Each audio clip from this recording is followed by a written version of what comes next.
let's look at your punishment. Although they said it's not a punishment, it's remedial. But what is the commission order or the tribunal ordered you to do here? There's the $5,000 fine. They want me to pay up to $2,000. Now this would be split between myself and the Concerned Christians Canada. Okay. Because I was the chairman for Alberta when I wrote that letter. Eventually I was the national director.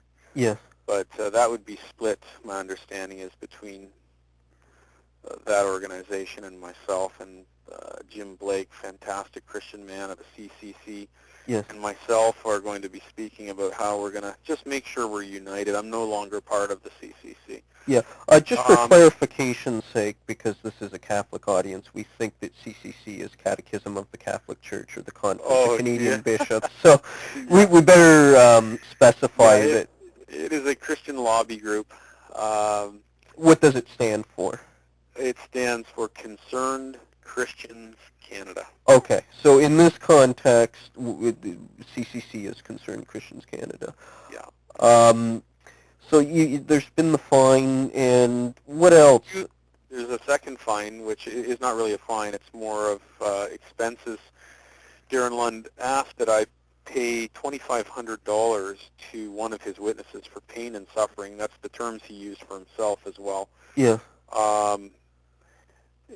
Instead of that being granted, what the panel chair ruled was that she could submit any expenses that she had up to $2,000. Yeah. And we would have to pay that. Then the word disparaging was thrown around a lot, where I'm not allowed to make any disparaging remarks. What is a disparaging remark? Is it? Disparaging remark would be, how would you? Do we even know? Did they even define it? Critical, just critical, I think would be the. But how? I mean, it's such a loose word. I mean, yeah.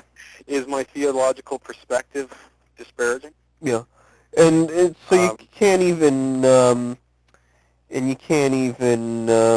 you can't make a disparaging, and I'm using that in brackets, about homosexual activism.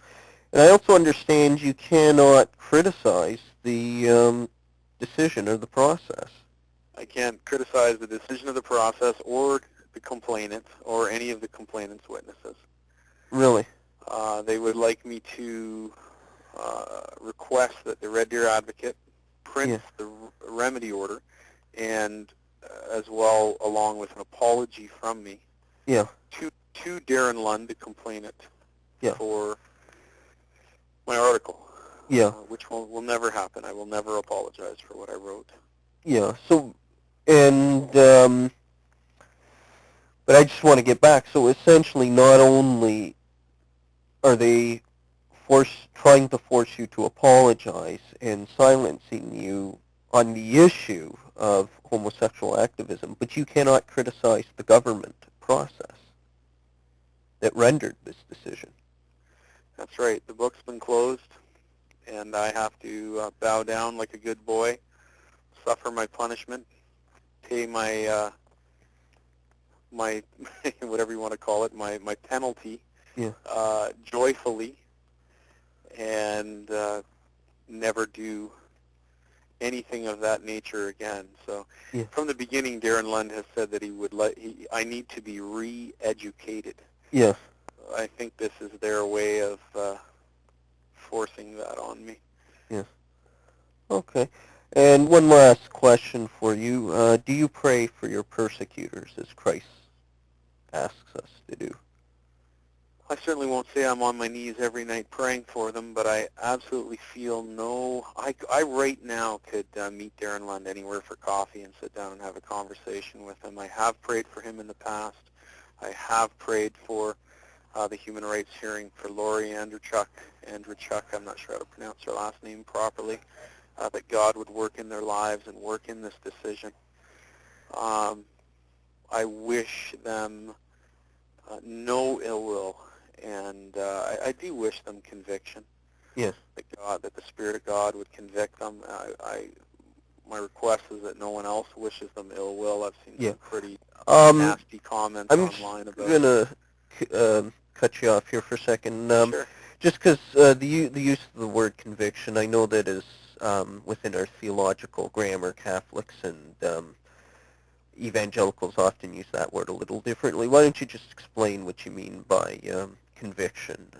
Well, I would pray that the Spirit of God would just work in their heart, and just like it doesn't even have to be from a theological perspective, convict them of, you know what, maybe it won't even be through this case. You know what I hope God does? I hope that Darren Lund, sitting across from me one day in a discoveries situation with two different lawyers, his lawyer and my lawyer. Ezra Levant at the time was my lawyer, actually.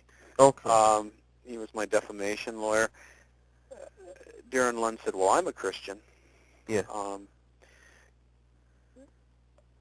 I pray that more of God and more of the truth of God is revealed to these people. Yeah, and I think that's how the word conviction is generally used. Yeah. Yeah, and that's very good. So, anyways, and where can my readers and listeners find out more about your situation? Do you have a website or? I have a website and a blog. The two of them are kind of attached to each other.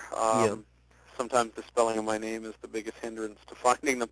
My first name is Stephen, the biblical spelling Stephen. Yep. And my last name is Boissoin.